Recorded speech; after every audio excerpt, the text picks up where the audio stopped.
The other thing that I think is helpful, we've had a lot of pastoral conversations with people, and a lot of really good people, I think, who feel caught in the middle.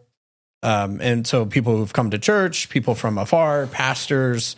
Again, Brian mentioned this in the cold open, but one of the questions that I get is, I wish you guys would just be clear about what you believe about Nazism, anti-Semitism, but particularly Stone Choir. And it's interesting because I've made numerous comments about it. Brian's made numerous comments about it. I know that it's like this, the gas clouding. You've been gas clouded. So a lot of times I haven't said anything because, number one, I've actually never listened to a Stone Choir podcast. So I'm like, well, I feel kind of stupid weighing in on a conversation that I'm not an expert in and have no experience with. How can I possibly denounce it? Now, I will say I've seen a lot of tweets from Corey and the other, is it Woe? The other host. I've seen the tweets. I think one this week was Hitler hating the Jews or attack, whatever he said, is proof that he was a Christian. And I read that and I thought, that is idiotic. I think that some of the stuff like comparing mixed race children to feces. And I read that and I didn't like the reaction in my heart wasn't like, there's probably some nuanced debate here that could be had. I just went like, ugh. Yeah. Whatever we believe, not that. Right. So to be clear, I think in our discussions with some of the pastors in Moscow, I was concerned because they're saying, hey, this is a huge problem. And I was like, okay, maybe there's something I'm missing. Because in our context, this isn't a problem. None of the people that I've talked to are, ready to become Nazis, or there's no hatred of the Jews. I'm just not seeing that. And we pastor a lot of people. It's not hiding under like us not...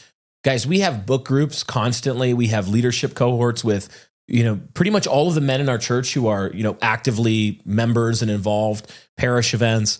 We've talked about World War II, Nazism, anti-Semitism, the Jew stuff. We've talked about these things like in the way that, you get a bunch of nerds together who all play like the same video games or whatever. And they're like, oh, did you see the glitch at, if you up, down, left, right, X, Y jump, did you see that? And this, like our guys are tismed out on all sorts of, but you go through the stuff and you're like, what do you think about that tweet of Corey Mahler? Like, oh, that was dumb. That was stupid. Yeah. I don't know what he's doing with that. Like our guys aren't influenced in the sense of like, again, you said, I've never listened to even a minute of Stone Choir podcast. Not even 1 minute, not even 10 seconds. I've never hit play on a Stone Choir podcast. So it's not as if we haven't discussed some of these things with our guys, but we talked about it in the cold open. If we ask any of our guys, what do you think about this popular conversation that's happening, surrounding Stone Choir and these guys and our stuff and who Stephen Wolf and Doug Wilson, all this stuff. Most of them will say like 80 to 95% of them will say some variation of, I really disagreed with this. I agreed with this. I thought there needed more nuance here. Hated that.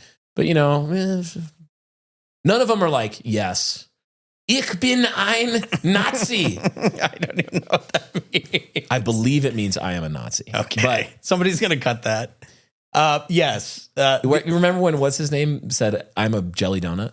Ich bin ein Berliner. I can't remember which president. Yeah. Maybe JFK. So I think just providing clarity. And when a honest churchman asks me these questions, I will give an honest answer. What I am careful to do is not play the public denouncement game just for the sake of it, because I think it's a leftist play. Do you know how... I'm sorry I interrupted you. Yeah, I just interrupted Eric. It's allowable. Okay, Dan is I'm really tempted to interrupt you right now. Here's on the thing, performative denouncements and how they're never, you're never able to satisfy the appetite. Okay, you will always be able to pull up another screenshot of another anonymous account or not anonymous account on X saying something, I'll just say stupid and sinful. And like, well, that was dumb. And I know what they're doing. They're being transgressive. They're being whatever. And you will never get to the bottom of denouncing them because they will keep making that. More new ones will keep happening. Right. So our approach to these things has generally been, it's not as if our positions are kind of mysterious.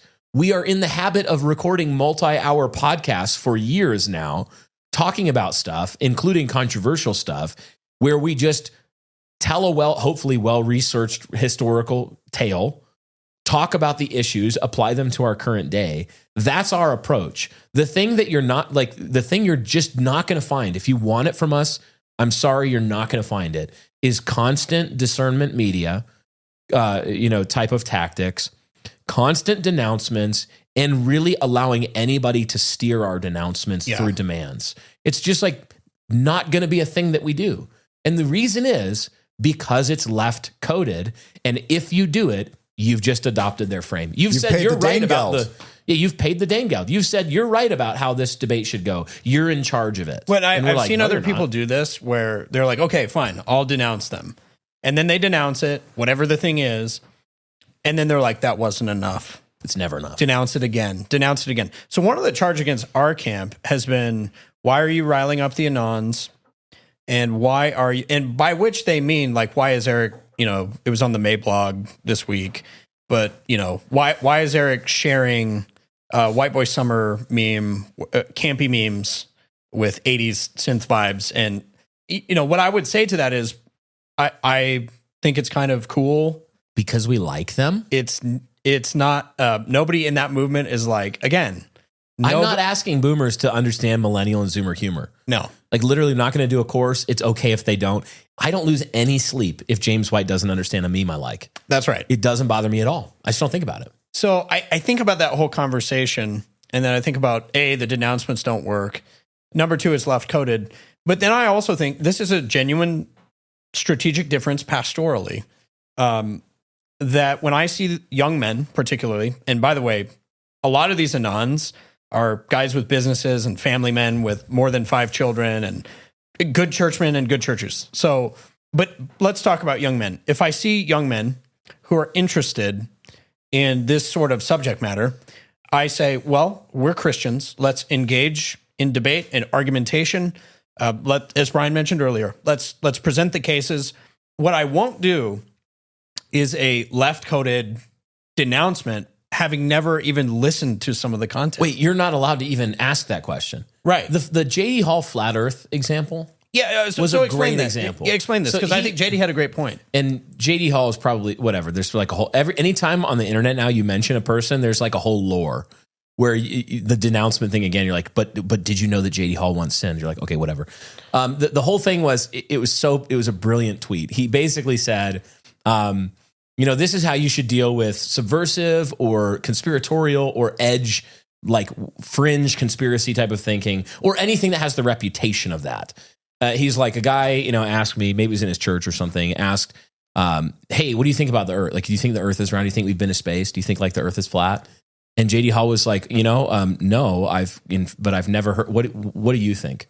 And he said, and then he listened, and the guy for like 20 minutes explained why he believes the earth is flat. And as one of the hosts of Haunted Cosmos, let me just say that both Ben and I have been in these conversations multiple times. And instead of 20 minutes, it's been 2 hours and we've done the exact same thing J.D. Hall describes, which was he listened and then he gave like a couple, he was like, wow, that's really dumb. And the guy was like, well, am I in trouble? Could I be in your church and believe that? And he was like, yeah, what does that have to do with anything? Right. You can believe something dumb. Like you could believe that the Browns are the greatest NFL team of all time. Right. You would just be, you'd be wrong. Like the earth isn't flat. Like we've had these conversations. I'm just impressed you used a sports analogy. Everyone knows that I am like, I know, of the King's Hall, like very apt to reach for, it reminds me a lot of, that one quarterback that one time for the Dolphins. Yes. Who am I thinking of? You're thinking of Tua Tagovailoa after the concussions. Yeah, that's after the. I don't even need to say it because everyone knows. Yeah. So providing clarity for the good people in the middle who are genuinely wondering, like, are you guys harboring Nazis? No. Are you Nazis? No. Are you anti-Semites? No. Are you avid fans of Stone Choir? We've not listened to it. And then saying, okay, for the good people, we're going to move on.